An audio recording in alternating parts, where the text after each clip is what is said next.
Karena kebiasaan nih, kalau misalnya kita gempa nih, udah langsung buyar aja gitu, kabur tanpa kita tahu nih, oh arahnya kemana, kita harus mau ngapain, kita udah kebawa panik aja nih, gempa nih, gempa nih. Nah, itu yang bikin kita wah, panik nih langsung aja. Mungkin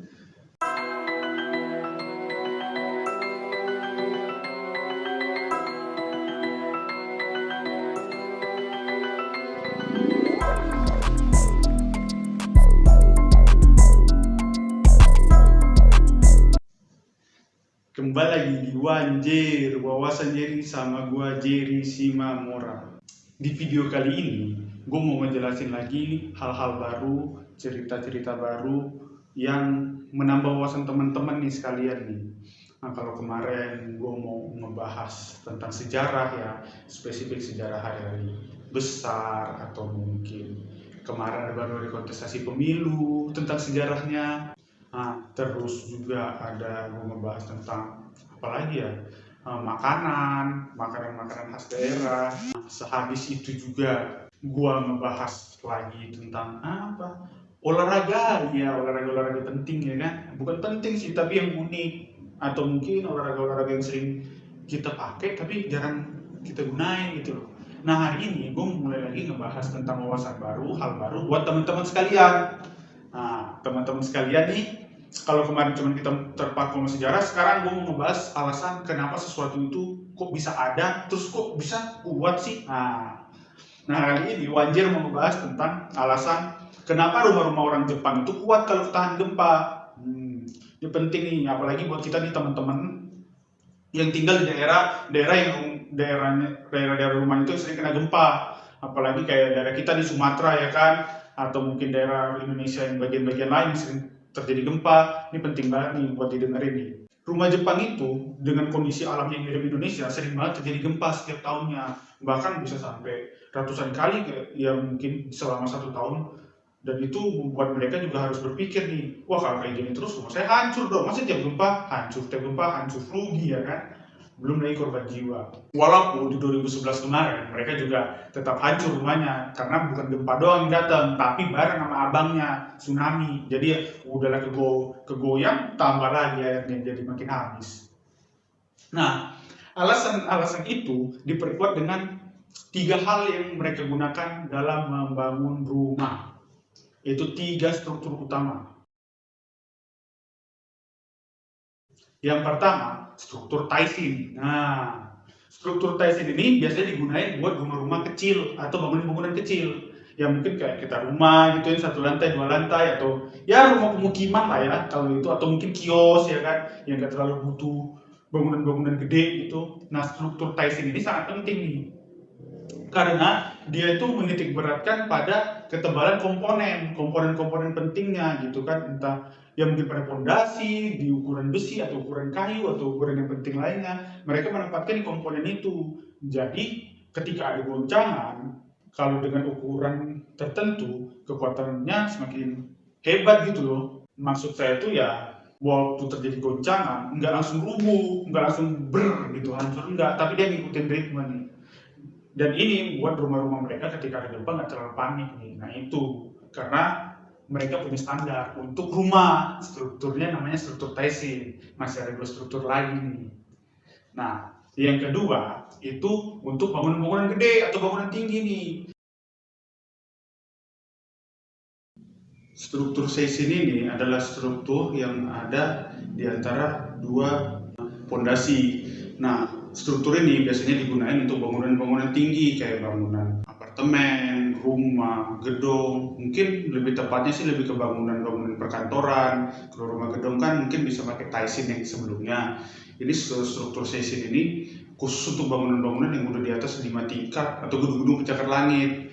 Nah, letaknya struktur Taishin ini spesialnya ada baja, ada karet, lapisan karet, sama isolator seismik yang diletakkan di antara kedua pondasi nih. Jadi di antara pondasi-pondasi yang besar tuh, atau mungkin kalau biasa kita sebutnya blok, ya itu diletakin tuh di antara keduanya itu struktur lagi diletakin karet, terus baja, terus isolator seismik.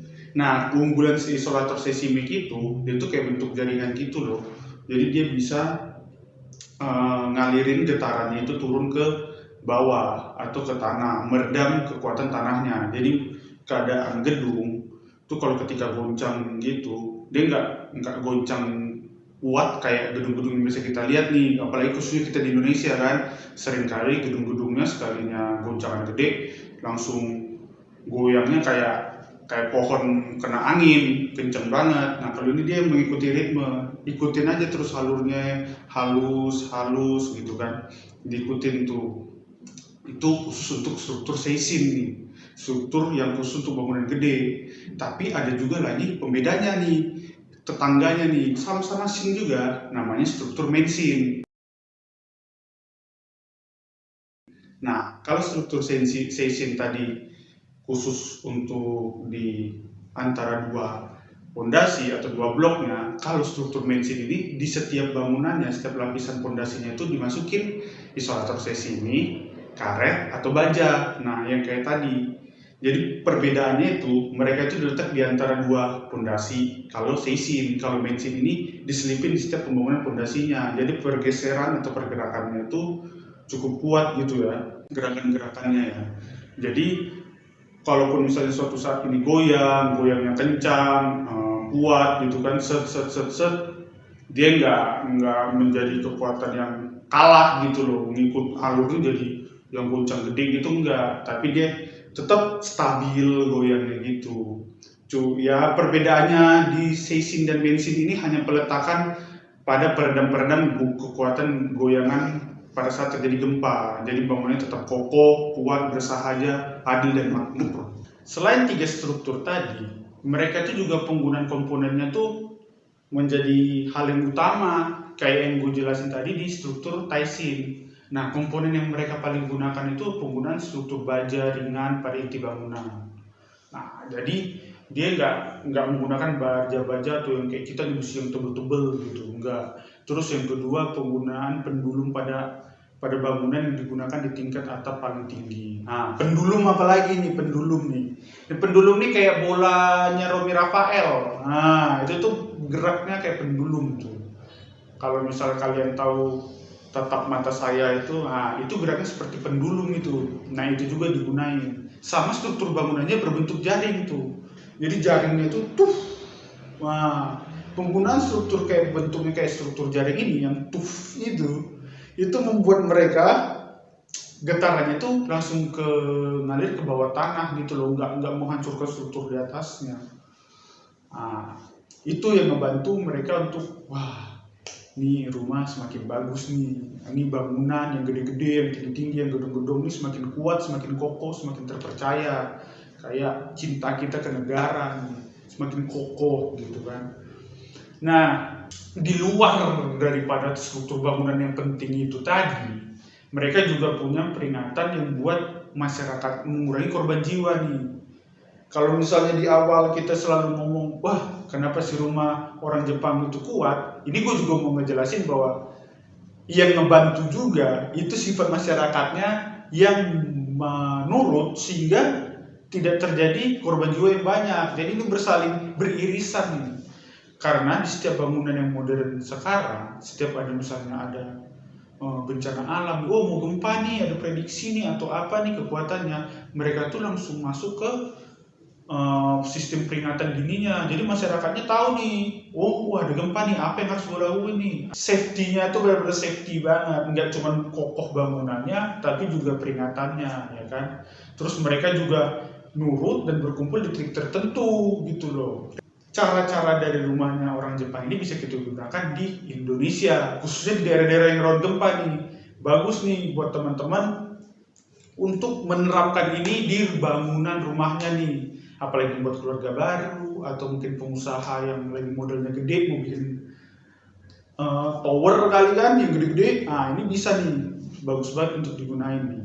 Ini juga buat teman-teman yang lain yang suka jalan ke Jepang, bisa jadi nih share-share di sini nih, mungkin aja ada pengalaman waktu di sana kena gempa dan apa nih responnya dan apa yang terjadi di lingkungan itu selain masyarakat ya, bisa juga dilihat bangunan nih, karena kan kita ngebahas juga nih alasan kenapa rumah orang Jepang kuat, ya kan? Oke, sekian dari gua, teman-teman, tolong nih, apapun informasi apapun yang pengen kalian kita bahas, kita kasih tahu di jam 8 worldwide, apalagi di Wanjer, coba deh, tolong komen, share, biar kita semakin berkembang dan kita juga tahu nih apa yang mau dibahas dari permintaan teman-teman. Sekian dari gua, Jerry Simamura, terima kasih.